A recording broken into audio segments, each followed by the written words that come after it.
Avel in his YouTube channel and na born and kan lim kinavin. Comment ho mi pachom pin nang hinkho man bon ha num pene tin comment na hin sanavin. Kakipain it's an ham gaya kipa ta hinkho kamandan na inahet pi zalavin. Adi na hi kasupiti ho. Memen hinkho khat se kine ahen hitse hinkho khat se inay chu. Lung đốt lung khăm na zinga man kha ding elo lung khan na zing lung phai lo na zinga mana hin khu ki pa lo ta ki chai zing bi chu hin khu pa mai lo ham ka ti ai ji a so ka hin khu ka gel tu pi pen khat so me him khat ka na pa tinen hin khu man lu ta e pi a dam na e pi a hin khu dam lai sung e pi chu ki pa ta man jing thei ding ti hi ka gel tu pi pen khare ai ya chu tu ni khwa he ki pa ta hin khu kaman thei dan thuguh phabep chu kan sei good he en sa pa ven ke se han lang hele my happy lifestyle ti ding dan ein he chi ho cha ban cha ipzia tu chni chan ge a he ki pa ta hin khu kaman jing thei ham ti chu kan sei ding he ai thuma kai dolen ke sei le ka hin khu ai lo le ko na ka nei ka go ho chu ha gelen ki pa lo na ding jong tam ta te ai ai le chi ho chu ka ki pa na ding ka ki pa lo na ding ka hi sa lo ai ka ki pa na ding a chu ki pa the na ding til lampi chicken ka ki ho la he chi chu ka zui ai ki pa lo ding chu til so ho a ko na chu I hol tho a hele ki mo lo chu ama wang e man thulu na ki sim ngai ai ki pa ta hin kho man dinga thulu na ka ki sim ji a chu hoi lai mo na zong le I tabang til le lo nei lang hi zong lang ki pa ta a ko the ai ai la tu na ban san ki pa ta jing te na thuguh ke man ka hin kho ka chi pi chu hin sei pan taw te ama sa pen ta ka hi na le kanei kalam chunga kanei kago chunga long phai sela ji ka ki thim chu ai kanei lo ho ka gel pu nai kanei ho chu ka gelin pathin ka thang vai nai aji chu ken kanei anei lo jong mi tam to ma chu jing ka ne la a sun ding nei lo ne la cha nei lo ding tam to ma chu ai lo le sil le chen nei lo tam ta ama chu khut do awa a mi ne min a paisa galu a mi tam ta ama chu chi a chu ken jing ka ni la an ne jing te ya ko ma kata sa ka ki wa le lo wa mi paisa sil le chen ho lu khom lo wa mi ne nong sa galu lo wa ken inhan ka ki hon the ya ai lo sil le chen jong ki kham ta ka ke von te a hele kanei ho chu ka gela sapte jappa wa lai sa e pa wa yong is a jiven a kile in he na phat te na aban chan simin count your blessing one by one ati cha na phat te na chu aban chan simin ati cha me ne ke pa lo na chu pi ham me him hi na a na nei lo chu na gel jing na nei hai mil lewa no ken chu ko bol pu nai kanei lo ho chu nei be ding ka goi adi e mi hi zia chu ingai cha chu nei be go ding ai ama wang inei lo gela kisu lung zinga ema ina inei kigel do lo hila patin thangwa ne di tam ta ama inei lo lai khat le ni zia patin thangwa de hai miliwa ding chu di te lo hi zia chu ka hin khu ke chu ke ka hi zia kamihina ai lo wa ai la ka thep ka chi na ka bol theina ai lo le til le lo sum le pai ne le don ka nei ai lo le in lo ka nei he chi chunga chu long thai sela ji thuguh ka ge het hi ai ya chu ki pa ta ko te hi teng la abana chu he ba ta kom jing the na thuguh chi pyam ti le til apalang ta ala dan he ka ki thim chu nei negative attitude nei hole negative feeling nei hotsen ki pa na ding mun phape na jong lung lai lo na ding a ki hol dos ama wang positive attitude na niya positive mindset na niya hele kipa na ding til na ki hol so mi zi a cha khat ve kom le ilung lailo na ding til su cho ilung lailo na muna jong ki tai cha ilung lailo na thul la jong ke he thei cha in sung khat jing jong ti chen kho ma hele to I chol ji a kina ko zi a cha cái dòng hi nó ho gạ gẹ là reverend hin patina tong pastor hin lung hang thế lu hil jing ding an ei ge ve so ka lung hang thế nghe hi dong mi him ka hi so mi him ling ka hi nei cho ka lung hang thế hat ve kom le mi him chu izi to ikinil sang kom cho ai la wa le ga kina kom jong cho ahin la na zi to na kina ting jong le e cho palang ta na la the ya he le e chu na mo chu ni lom cái ya su si lo đi cái dòng sự tiếp theo chỗ cái này dòng cho cả lại cho tiếng là không cái này là gì ai hin là chỉ dòng cho palang ta cái là ô cái này nó cái đâm nã lại hơn gì ai cái gã cái này nó cái gã cái nã hơn hết khát rõ hay cái tê là cái nã bị đi lâu để hin luôn hay là đinh đan chỗ gã thì hay là palang ta là hay là cái nã dòng cho cinema kina na sin ama ivet nom tabang banga hong zia ta zia che ka sei nom pen chi pa ma te la til apalang tai la hele I tabang til su jong le he che til su ho chen il kipana e la manglo apalanga ki la he ate ka nan no na mun jong simidang na mun ta kito lo mai te sen in sen na lo chen na simidang in sen ta kito lo mai te simidang AC room ma building to pita ta ma midang chen in hoi ta jong anei so midang avale le gari ho jong nom ta va le te so ha chu men anei a te nei dung zu ya ma hele pat ama wang nang chen na nei dung zu ya na na mun dung zu ya che ki pa ta ze attitude chen ki bol do ngai che ken jong che ki bol do ai la tua jang manja kar biang lo sama ka chen chu ai la mundang to ka te dinga chulai asana sa ai wang apalang ta ken ka kila ke ho ta bang dam mo na he diabetes na ka nei ahin dam sagama ka mo va ka ola puna he la phana pha ai ti chu mun nom ham khan ko ma han lang ai lo la gari a kiwale hen lang kenga lam ki zolo exercise jang kelalo hilin hen lang iul jong pol hilum hen lang atui tui chi kine jing hen lang le ejamati la tu chane kadam lo mai te ti zia chu ka na manja gam sagam chu loi khat hungwa ni khat ham ran khat amagel kat te chalai wang mai dil abang jing ga atiwa jong ngap salo ama wang ke chen ka chen na mona hi ta je ko na mona he ja chong lung hai sela ko ma o patin in la hi kadam che na dinga e gon pi hi ti chu ka ke he na sun ting jong le kala la le lai da la ha le pang kha ki jama ai lo wa la sat ting jong le yul po na ta chu lung hai sela ki o mai je a chu ito itam ro si a chu positive mai ki la hele he chi chu e ma dinga kipa thein hei ai no na mon nana to ai lova hele na insung mi hi ho jo si na circumstance na chen na zit na veya til na chen na gam no na mon su kipa ta na kipom te ngai apalang ta til na la te ngai til su ho jong su apalang ta na la te ngai na la te ya hele hil si su da na ho jong chu apa ahong ke hi do ding hi patin le khamuti ngong ke sei chela patin in ama ngai lo ho ding a chen hil zo si ama ho phat na ding a chen to do pi ti patin chi ngai lut po wa ki pang ata hin khu man te ya hele til su apalang ta patin ne he do pi ke yong gam sa gama ka chen apalang ta chu ko ul kai ji ai chi ke ding apa na pa chu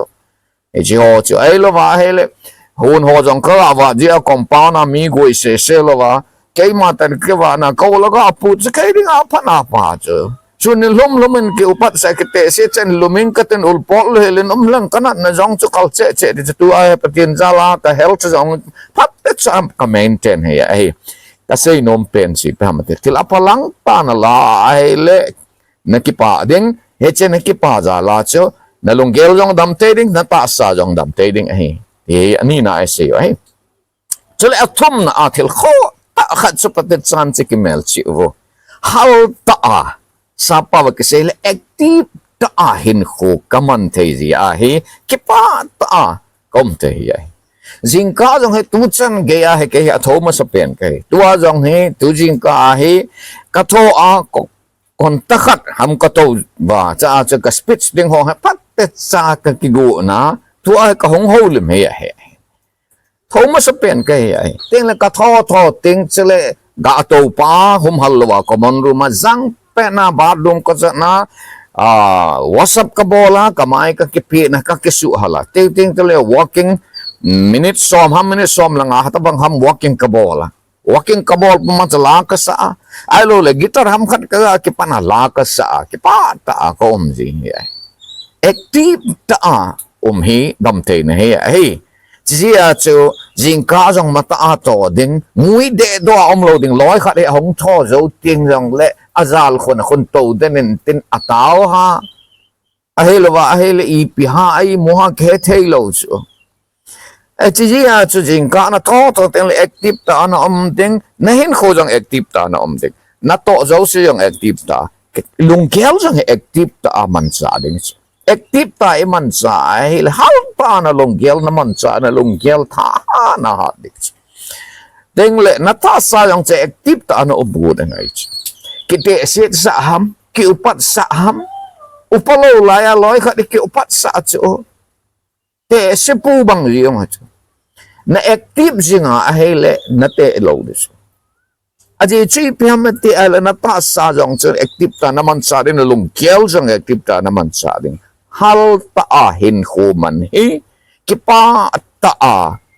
na hi ti isay no mo hi chia chu tu ni a hin say nom pen ta o chu ke ma hinkho a ko na kel da dinga kaga say nom chi piam iti a hele hal ta active ta jingka a ko na hinkho na man the a hele he chi chen na ki pa sa dinga hi adi sena ita sa jong hal ta mai exercise la ji dis ta sa ki su zoi na ki su hal na ni khana he zan he a jong chu ai be kum la go zu a ima ta sa ta tong te lo ko kom chu zan hi nungang chu go van chu liep timen tin ka la go hong je chen ni la la ma kho tam kat hong pat pa na chu kon ta kham han ka chem ka ke pa na ka hon chu ka wat ji a chu ko la ga kai na dinga chu ko long kai pa na chu ka kisil la kal pil ji